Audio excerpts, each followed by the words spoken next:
we back. What's up? Oh god, this is starting to get to me, this sleep, but I will promise to soldier on.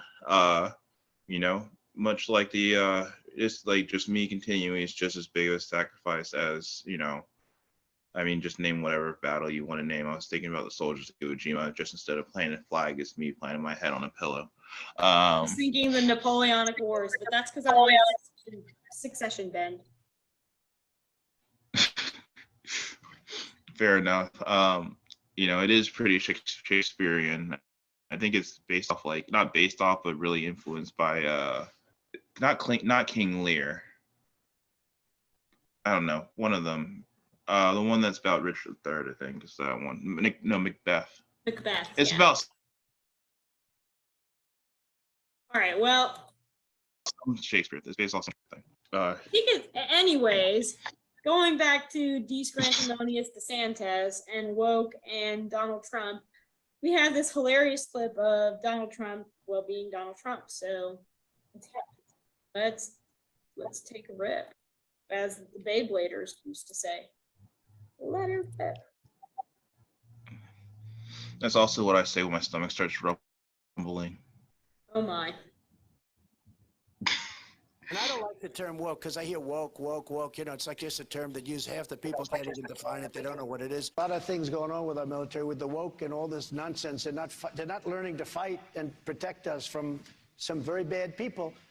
They want to go woke. So we can go ahead and pause it. So Trump has kind of flip-flopped on his whole wokeness binge, especially since DeSantis has kind of turned himself into the anti-woke crusader, world's shittiest superhero. But I if I didn't know Trump as well as I do, and I feel like, I know Trump just as well as just about anybody, like, I would say that he saw the light and realized that all the woke shit is bullshit. Or maybe he realizes it's bullshit, but he actually, I changed my mind. Donald Trump knows the woke shit is bullshit. He just doesn't care. That is where I'm settling on it. But, like, he kind of revealed his true colors there in that first clip where he said, yeah, no one can define it, because there's been so many people. And I think we talked about one of these people on an earlier episode where they were asked, hey, can you define woke? And they couldn't, because woke just means. This is what I'm mad about right at this exact moment. Black people getting a little uppity, that sounds pretty woke to me. Target has an LGBTQ display during Pride Month, bit woke to me. Walmart is out of doesn't have 2 liters of Pepsi. God damn it, even Walmart's gone woke. And I mean, it's literally how it's used. It's not that the word woke doesn't have an actual meaning, but, like, the anti-woke people don't have an idea what that actual meaning is, and it just means whatever I'm mad about right now. No, absolutely. That's exactly it. And I think they all know that this whole woke business is bullshit. Like, they're just using this once again to sidetrack us instead of focusing on what actually matters. And, like, Santos knows it, Donald Trump knows it. Like, it's a well-known fact, I think, but I think it's being used on purpose. Yeah. Well, I mean, no, sorry, finish what you're saying. No, go ahead.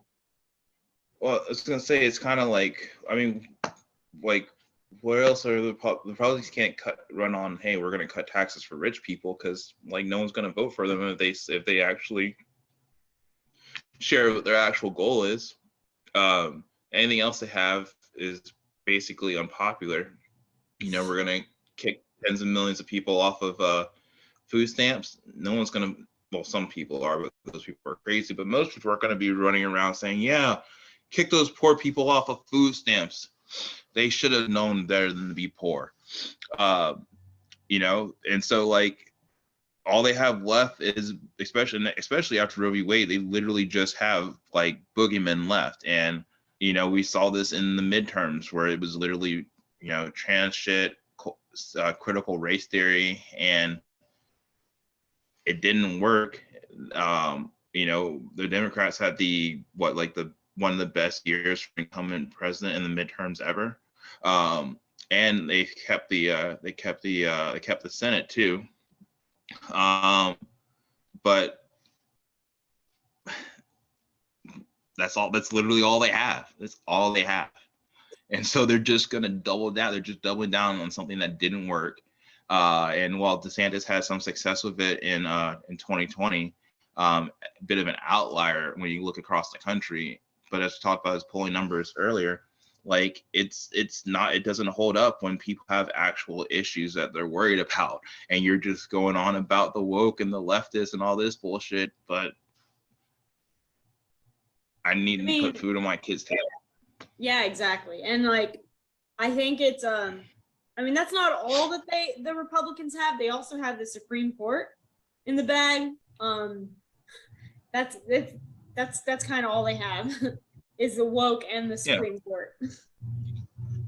Well, I mean, and the thing is, they can't even use the Supreme Court because that's what they used in 2016 to get Trump. They try to get Trump elected, but I mean, they've got a 6-3 majority on the Supreme Court. Like, and you know, like the next person who retires will probably either be Clarence or Roberts, and both of them seem like they're pretty much going to hold on to that power as long as they can.